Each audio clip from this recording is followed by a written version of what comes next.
3.1절 광화문에서는 탄핵 반대 집회가 대규모로 열렸습니다. 계엄으로 많은 사람을 죽이고 독재자가 되려 했던 내란 수괴를 여당 국회의원들이 나서서 옹호하고 선관위, 헌법재판소를 박살내야 한다는 주장을 했습니다. 극우와 대화하기란 매우 힘든 일입니다. 자기와 다른 의견은 모두 말살하고자 하는 태도를 보이기 때문입니다.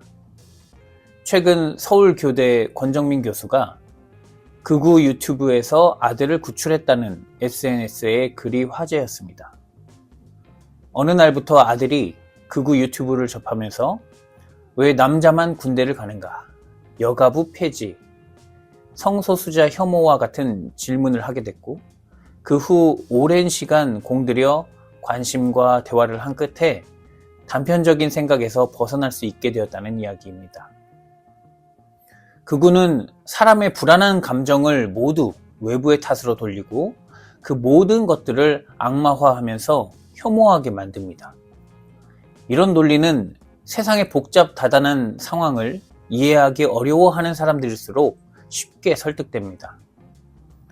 권정민 교수는 단편적인 생각에 빠지지 않기 위해서 사회의 복잡성을 이해할 수 있는 대화를 해야 하며 이런 일은 오랜 시간 정성을 들여서 쌓아가야 한다고 말합니다. 종교의 언어도 잘못 다루면 극우의 언어와 비슷하게 보입니다. 요즘 극우 집회에 기독교가 빠지지 않고 등장하는 이유입니다. 세상을 선과 악, 천국과 지옥, 빛과 어둠과 같이 이분법적으로 나누는 종교의 언어는 그 복잡한 시대적 상황과 언어들을 이해하지 못하면 그 뜻을 자기 마음대로 얼마든지 적용할 수 있습니다.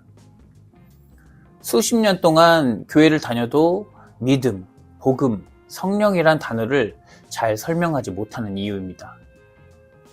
이런 종교적 언어의 특성을 이용해 자기 욕망을 실현하려고 했던 거짓 교사들이 역사적으로 많이 등장했습니다. 바울은 두 번째 고린도에 방문한 때에 고린도 교회의 한 교인으로부터 맹렬한 공격과 모욕을 당합니다. 그래서 얼마 머물지 못하고 에베소로 돌아갑니다. 당시 고린도 교회에는 바울을 반대하는 유대인 그리스도인들이 있었습니다. 그들은 바울이 진정한 사도가 아니라고 주장했고 자신들이 특별한 계시를 받았으며 성경 해석도 더 잘한다며 자랑했습니다. 그리고 바울의 어눌한 말솜씨와 외모를 비하합니다. 극우들이 주장하는 방식입니다. 바울은 고린도 교인들을 현혹한 거짓 교사들의 논리에 하나하나 반박하며 편지를 씁니다. 그 편지가 오늘 읽은 고린도에 보낸 두 번째 편지, 고린도 후서입니다.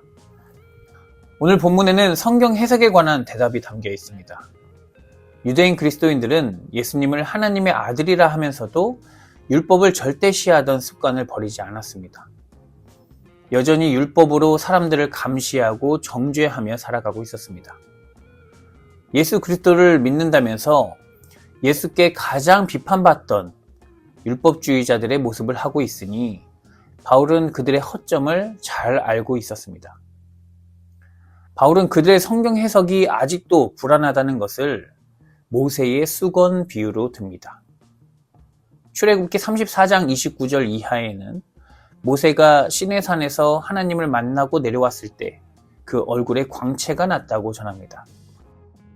모세는 백성들이 그 얼굴 광채를 보느라 말씀을 듣지 못할까봐 얼굴에 수건을 썼습니다. 바울은 아직도 그 수건에 가려진 말씀만 듣느라 율법을 온전히 이해하지 못하고 있다고 해석합니다. 3장 14절 그러나 그들의 마음이 완고하여 오늘까지도 구약을 읽을 때에 그 수건이 벗겨지지 아니하고 있으니 그 수건은 그리스도 안에서 없어질 것이라. 바울도 율법으로만 하나님 백성이 될 수 있다고 여기는 사람이었고 율법을 수호하기 위해서 그리스도인들을 핍박하던 자였습니다. 그러던 그가 예수 그리스도를 핍박하던 중 수건이 벗겨지는 경험을 합니다. 수건이 벗겨지는 경험을 한 사람에게 일어나는 일을 봅시다. 3장 18절. 우리가 다 수건을 벗은 얼굴로 거울을 보는 것 같이 주의 영광을 보매 그와 같은 형상으로 변화하여 영광에서 영광에 이르니 곧 주의 영광으로 말미암음이니라. 예수님을 통해 모세의 수건이 없어져 그 광채를 보았다는 건 모세와 같이 하나님을 보게 되었다는 뜻입니다.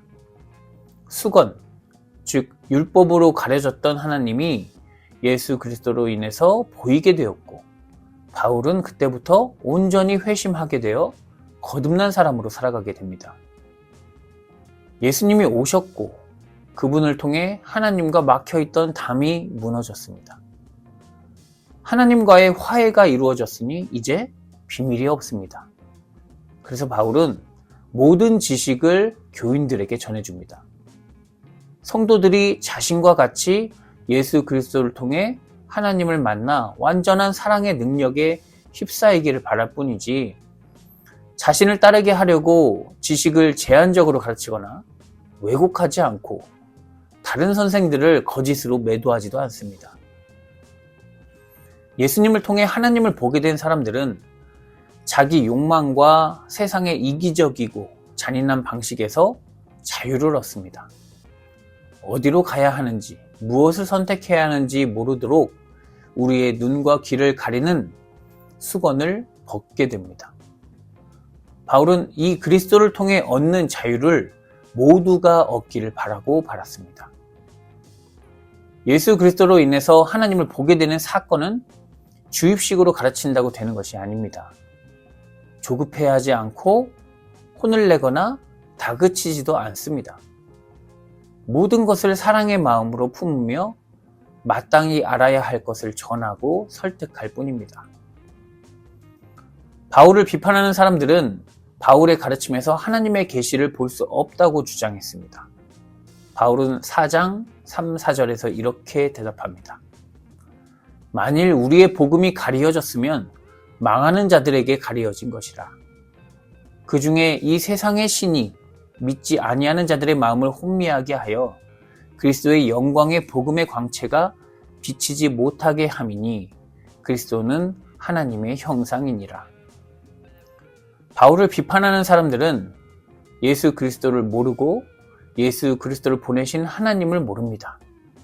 그렇기에 수건에 가려져 있던 방식대로 살아갑니다. 그들은 자기가 아는 지식이 절대적이고 그를 벗어나면 모두 사라져야 한다고 생각합니다. 3월 1일 극우 집회에서 국민의힘 장동혁 의원은 이번 계엄에도 하나님의 계획이 있다라고 말했습니다. 전한길 강사는 극우 집회를 유관순 열사의 독립운동에 비유했습니다. 정광훈은 헌법재판소를 해체해야 한다고 합니다. 자기 이익에 합한다면 불법도 찬성하고 자기 이익에 해가 된다면 나라도 국민도 모두 적으로 몰아세우고 있습니다. 오로지 자기 자신의 이익을 위해 법을 내세우고 법을 해체하고 신앙을 이용하고 왜곡하고 사람들을 선동합니다. 서로의 이익이 다르니 조금만 차이 나면 또 서로를 적으로 밀치고 싸웁니다. 모두 세상의 신에게 마음을 빼앗겨 폭력과 죽음의 힘에 사로잡혀 있습니다. 바울은 그들을 망하는 자들이라고 합니다. 우리라고 안심할 수 있는 존재가 아닙니다.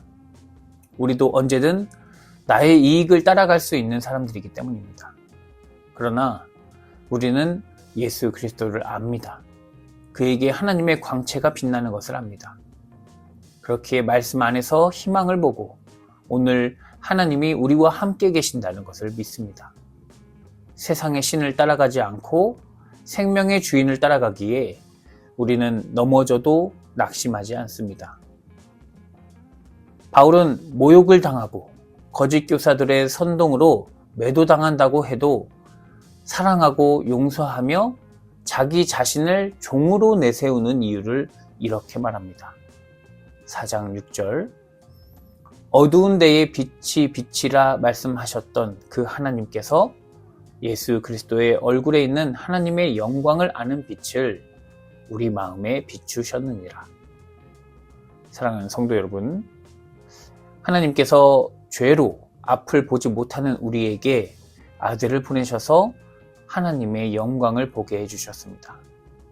이 진리를 깨닫기 위해 가려진 수건이 완전히 벗겨질 때까지 세상의 허망한 소리와 하나님의 말씀을 구별하기 위해 최선을 다하기를 바랍니다. 주님의 말씀 안에서 하늘의 지혜를 얻고 참된 자유와 기쁨을 누리며 주님을 찬양하는 거룩한 자녀가 되기를 간절히 소망합니다. 어두운 세상 가운데 빛을 비추시고 생명의 길로 우리를 인도하시는 주님. 주님의 말씀이 주는 지혜 안에서 세상에서 들려오는 거짓된 목소리와 생명의 목소리를 구분하게 하시옵소서. 세상 사람들이 쫓아가는 유혹에 흔들리지 않으며 그리스도의 얼굴에 나타난 하나님의 영광을 아는 지식의 빛을 따라가는 거룩한 자녀로 살아가게 하시옵소서.